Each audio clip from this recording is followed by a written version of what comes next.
It seems like for a year now, we've been talking about how close the presidential race in Wisconsin will be. It was incredibly close in 2020. President Biden carried the state by only 20,000 votes. Midway through Election Day 2024, what we know in Wisconsin is we don't know. And I would not expect to know anything soon. There is a kind of a quirk in Wisconsin where Milwaukee and 34 other jurisdictions have a central count location for absentee ballots.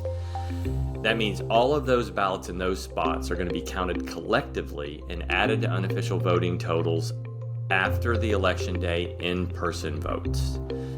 That will be later on Tuesday evening, likely more Wednesday morning, early Wednesday morning. Wisconsin Election Commissioner Meagan Wolfe today said that means those results could arrive in the early morning hours of Wednesday. Her direct quote was, "It takes as long as it takes." That's one step in Wisconsin. The presidential election is big. It's going to be important. Wisconsin is likely going to be the final straw one way or another. But there is a huge U.S. Senate race that started a year ago, not competitive, and just like the races, other Midwest races in Ohio and Michigan, have all of a sudden come down to basically being tied through the Monday before Election Day.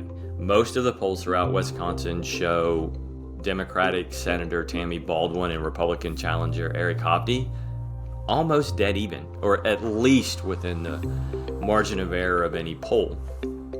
That's going to make it even more difficult to try to get a winner in that race. Turnout is expected to be high. Local voters are getting hit with elections for more than 100 tax proposals for school districts. That's going to push turnout in local areas that generally probably would have seen fewer voters. All in all, there's not much to say about Wisconsin today other than it's just going to have to wait. It could be Wednesday when we know the results of Wisconsin. It could be Thursday. It could be Friday.